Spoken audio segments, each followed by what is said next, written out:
full name? My name is Constance Lynn Beach. Do you know what your name means? Constance means constant Or stubborn.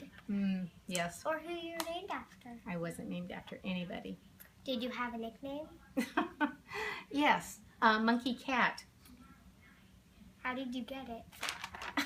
I think my granddaughter gave me that nickname. Okay. When were you born, or where were you born? I was born July 29th, 1950 in Auburn, Washington. When did your family first come to this country, and where did they come from?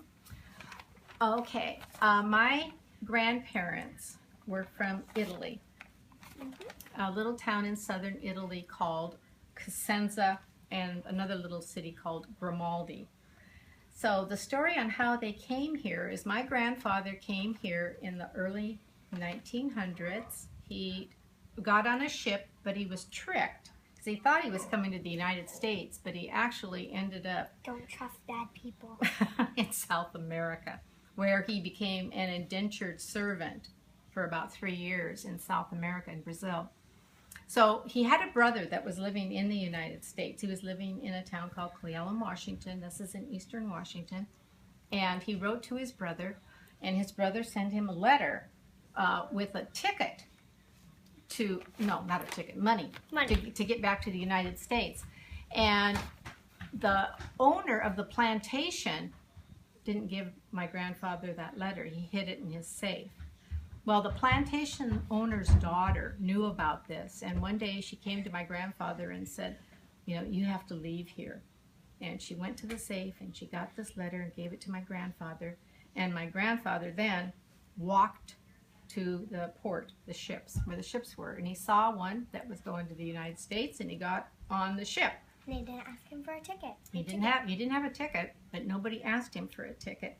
He didn't have anything with him. No shoes. He had clothes, but no shoes. That's right. So he comes through Ellis Island, and then he has to get a train to go from Ellis Island to Washington State, where his brother was. Tell them his name now. Oh, that's right. Yes, when he went to Ellis Island, his name in Italian was Raffaele Guerce, and they Americanized a lot of people's names as they came through Ellis Island. So they changed it to Billy. They did. They changed it to Billy. Billy, and what was the last name again? Gercy. Gercy. Welcome, yeah. Billy Gercy. Yeah. Okay. And what did they bring with them? My grandfather basically brought nothing. Nothing. No. But when he arrived in Cle Elum, then he got settled. He went to work for the railroad, and he wrote back to Italy for a wife. That first wife died. And then he asked for another wife. That wife died. And so then he wrote to Italy a third time, and this was my grandmother, and they had never even spoken a word to each other. They had passed each other in the streets and had seen each other, but they never had spoken. And he was in his early 30s at that time, and she was in her early 20s. And what they did back then is they married by proxy. So she was married in Italy, even though he was in the United States. And then when she got to Cle Elum, they were married again in the church. She never picked the word English. You know, and she got on this ship. I just can't imagine. She got on this ship in southern Italy, not speaking a word of English, not knowing anybody. She came through Boston. She didn't come through Ellis Island. And then she had to get on a train to go all the way across the country, knowing nobody and not speaking the language. Pretty brave, I would say.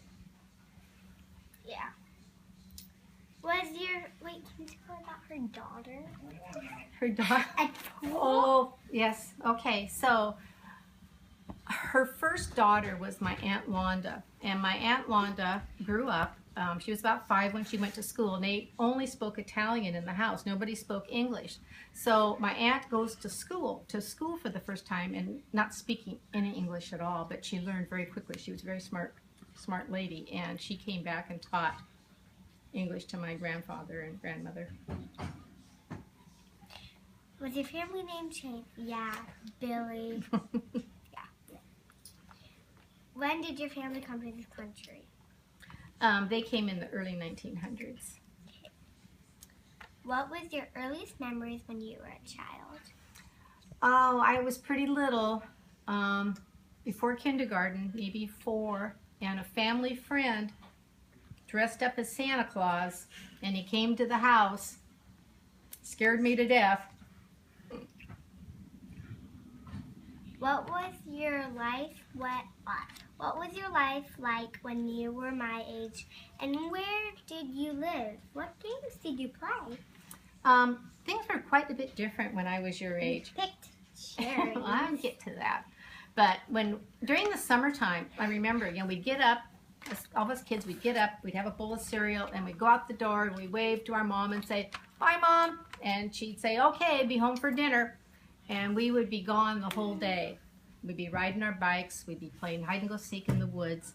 And there was an orchard, an abandoned orchard next to our house where we used to climb the trees. I used to really like climbing trees. I used to like to go out on the branches and bouncing. Bounce, bounce, And bounce. fortunately for me, the branches never broke. One year, the cherries got ripe. I loved the cherries. And so my girlfriend and I were out there, and we were picking cherries, and we were eating all these cherries.